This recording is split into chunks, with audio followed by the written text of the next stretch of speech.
ये भी बहुत इंपॉर्टेंट है परीक्षा की दृष्टि से, क्योंकि अगर इसकी बारीकी आपको नहीं पता, आप पूरी हिंदी गड़बड़ करके आ जाएंगे, ना संधि ना समास, कुछ नहीं बनता।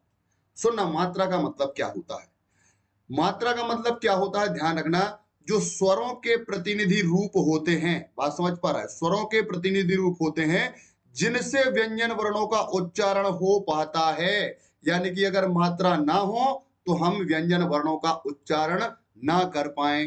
तो स्वरों के प्रतिनिधि कौन? मात्रा। और इन्हीं स्वरों के प्रतिनिधि से ही हम व्यंजन वर्णों का उच्चारण कर पाते हैं, क्योंकि अगर किसी व्यंजन के बाद हम कोई स्वर ना निकाले तो वह स्वर समझ में भी ना आए, ये ध्यान रखना। तो ये स्वरों के क्या हो गए? प्रतिनिधि हो गए। कहने का मतलब है स्वर जब व्यंजन से मेल करता है तो वह अपना रूप बदल लेता है, उसी को हम क्या कह देते हैं भैया? मात्रा कह देते हैं। उदाहरण से देखिएगा, बहुत अच्छे समझ में आ जाएगा। जैसे ये का लिखा है, ये क्या लिखा है? का।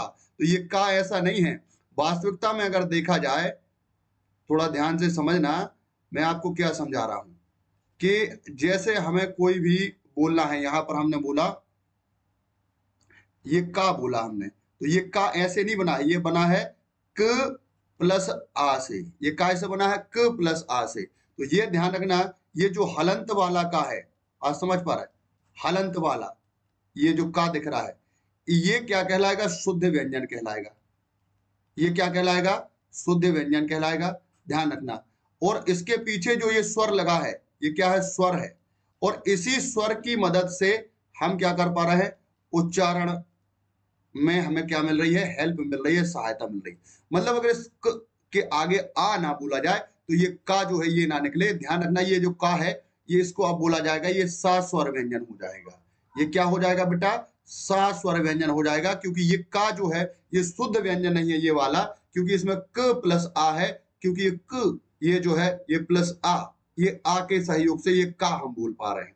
तो हमेशा ध्यान रखिएगा, ये क्या कहलाते हैं? सा। जैसे यहां पर लिखा क, तो ये कैसे बना? क प्लस आ से।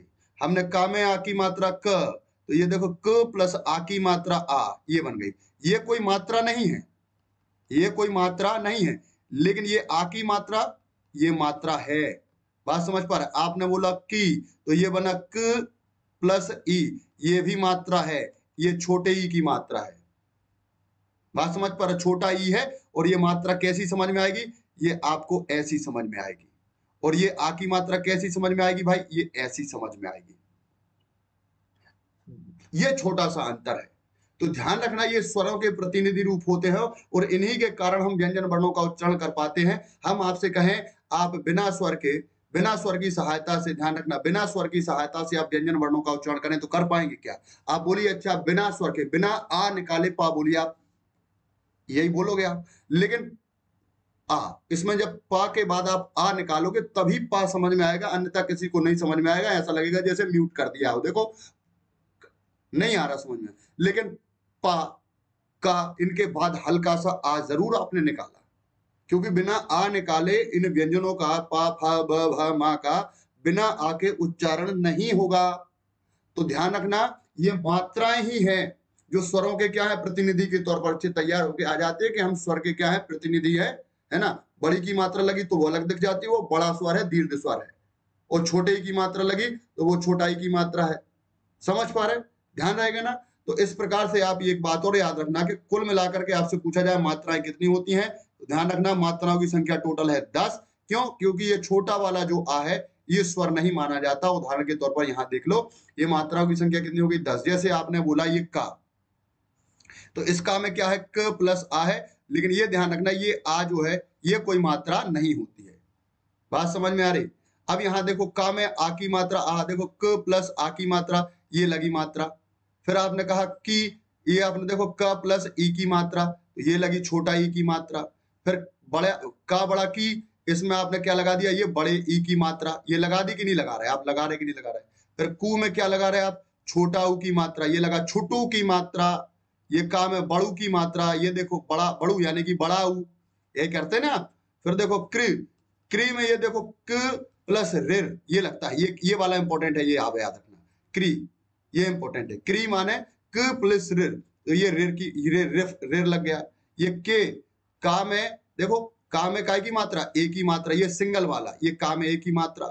कई, इसको देखो क प्लस ए, ये ए नहीं है बेटा, ये आई की मात्रा है, ये देखो यहां लगी, ये आई की मात्रा, ये आपने लगाया को नहीं है वो, क प्लस ओ की मात्रा, और ओ की मात्रा इस तरीके से लगेगी।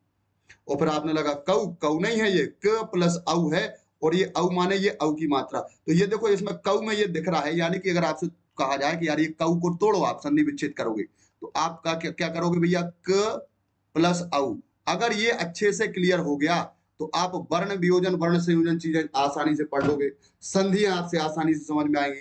तो कुल मिलाकर के आपसे अगर कहा जाए, एक बार आपसे कहा जाए कि गिनिए भैया कितनी हो गई, तो 1 2 3 4 5 6 7 8 9 और 10 हो गई ना 10। क्यों? इसको आपने मात्रा में नहीं गिना, तो ये बड़े आ की मात्रा, छोटा ई, बड़ा ई, छोटा ऊ, बड़ा ऊ, ऋ ए आई ओ औ, ये हो गई 10 मात्राएं। ये कितनी मात्राएं हो गई भैया, ये आपकी टोटल कितनी मात्राएं हो गई, 10 मात्राएं हो गई। तो ये मात्रा का सिस्टम पूरा हमने आपको बता दिया। तो बताओ कमेंट में जल्दी से, समझ में आया या नहीं? छोटी सी बात है ये मात्रा का, लेकिन है बहुत इंपॉर्टेंट। चाहे वर्ण वियोजन करें, वर्ण संयोजन करें, संधि करें, संधि विच्छेद करें, हर जगह ये इंपॉर्टेंट होती है। इसको बहुत ध्यान से आप समझ लेना, बहुत इंपॉर्टेंट है। ठीक है, कोई दिक्कत हो तो कमेंट में आप बता देना। ठीक है, राधे राधे।